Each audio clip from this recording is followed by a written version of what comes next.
The scariest cave in Equestria, and it's not in the Everfree Forest? How bad could it be? I've seen worse. Oh, please, Rarity was scarier in Over a Barrel.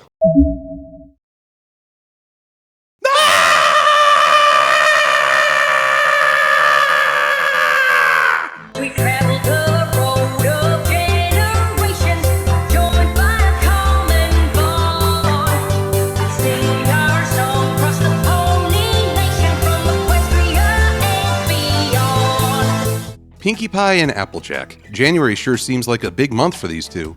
We've got the first issue of the Friends Forever series starring them in a baking contest, and here we have them wondering whether or not they're related. We start off with Twilight going through scrolls. I'm sure she's studying up on equestrian law, or treaties, or some other topic that will serve her new role as princess. Just some genealogical research. Why won't you let me dream? And there's Pinkie, doing what she does best, startling and confusing every pony. Yourself! But that doesn't answer my question, silly. I kid. Pinkie is extroversion condensed into a cute pony. It doesn't matter what's going on. She wants to be a part of it without any judgment or hesitation. So when Spike explains the meaning behind genealogy, Pinkie immediately sets to it with an unexpected result. Hey, cousin! I love the look on Applejack. It's like she's suddenly reevaluating her gene pool. So yeah, Pinkie may be related to the Apple family. The Apples certainly seem excited. I have another sister! I have another sister! The 2014 new Sister model takes everything great about the previous version and amps it up to 11. Enjoy the old model's prehensile tail? The 2014 edition comes with dual-use main, convenient storage, and a drill attachment. Emotional reactions too subtle? The 2014 Sister dials the drama up to unbelievable levels. It also features physics-breaking powers and instant compatibility with any personality. Available at your nearest Plot Point store. Model may become unhinged at a moment's notice. At first, I wasn't sure why this was a big deal since Pinkie and the others are already considered honorary family members. Then I remembered Pinkie's desire to be part of anything and everything. I think it's very in character for Pinkie to be excited about having a new set of blood relatives. Applejack plays up the strengths of the Apple family, which turns out to be an important scene as it sets up how the apples will play off one another for the rest of the episode. And when it turns out that the scroll is smudged and the result's unsure, they decide to visit extended family and confirm their newest relation. Applejack warns her kin to put on the best possible face for the Apple family. Naturally, she invokes the ancient demons of reverse psychology. And I'm really glad to have the chance to see the Apples as a less than perfect family. Not because I dislike them, I'm a big fan of all four members. And Braeburn, and Babs. Apple fritter. Yeah, sure. Apple bumpkin. Yeah. Red gallop.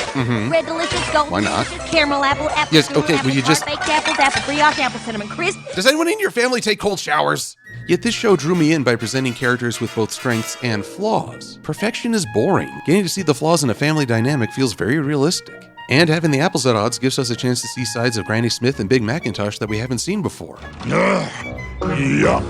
Okay, it's not huge in emotional depth, but I'm glad for characterization wherever I can find it. It's true that Big Macintosh got mad in Ponyville Confidential, yet that was an extreme case in reaction to having his privacy violated. Here is a sense of annoyance at Applejack being overbearing. This episode also catches us up with the teaser shown at the San Diego Comic-Con. When I heard the song, I kept wondering why it sounded off. Then I realized no one was clapping. We're apples forever, apples together, we're family going so much more. And it's a fun song, a nice intro to the family for new fans, and a good beat for longtime viewers. I've listened to it a few times. Now playing Apples to the Core for the 306th time.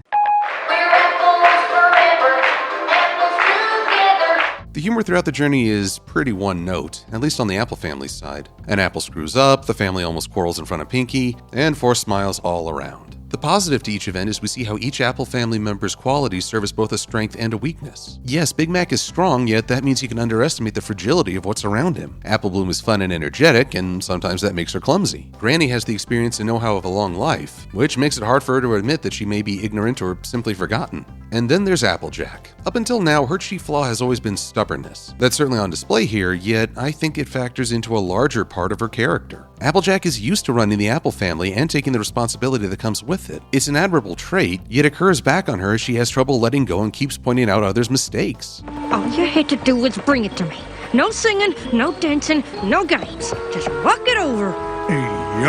That's what makes these characters so enjoyable. Their strengths are linked to their weaknesses, so they can't just overcome their quirks in one episode. Now, what about Pinkie? In a way, she's a framing device to get the apples on this journey. That doesn't mean she doesn't get to shine in this episode as well. Some jokes I found very funny, others felt forced. And humor is so subjective that it's hard to offer hard and fast rules on what works. As some fellow fans pointed out, her freak out over Flutterbat doesn't match up with her giggle at the ghosties philosophy, and yet she's able to go through the scariest cave in Equestria without batting an eye. I admit, I can't give a reason for why some things freak her out and some things leave her unfazed. Generally, I just ask myself whether I find Pinkie's jokes funny or not. And usually I find that her funniest jokes are when she's interacting with her surroundings, albeit through her own unique perspective.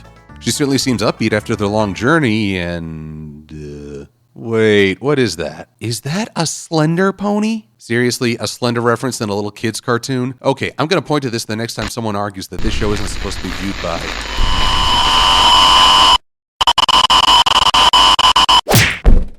Huh.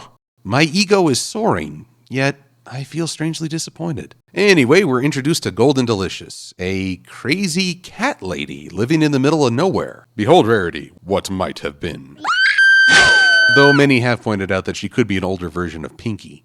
The Jenga stack, her curly mane, her interest in other ponies and remembering their lives, she is very much like Pinkie. So she might be a distant relative, or maybe there's one in every family. Heck if I know. It's here at the end that Pinkie Pie is at her best. No longer a joke factory, she helps the apples see how closely they're bonded, because even after the worst family trip in history, they're still together. The theme carries forward as Applejack confirms that, blood ties or no, Pinkie Pie is as close to them as family. So as they ride back to provide a fresh journal entry, the apples know that the ties that bind can survive anything, from waterfalls to monster-filled caves to natural disagreements. And the weirdest thing about this episode? No teaser at the end. No shadow ponies who might be red herrings, no rainbow thread that might reappear in the future, no fangs that just leave the audience confused. In a season that's put a lot of emphasis on continuity, it was nice to watch a self-contained episode. It reminded me of why I got into this show in the first place. We got to flesh out the Apple family dynamic, and Pinkie enjoyed great moments of comedy and insight. Some of the humor began to run stale, but I think they ended the journey at just the right time. Though I doubt this story will come up again, I'd like to see a reversal if it does. Pinkie is in good with the apples,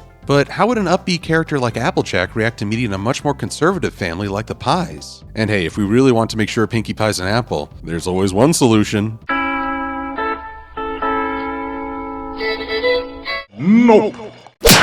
You know, I'm starting to think he doesn't like me randomly shipping him.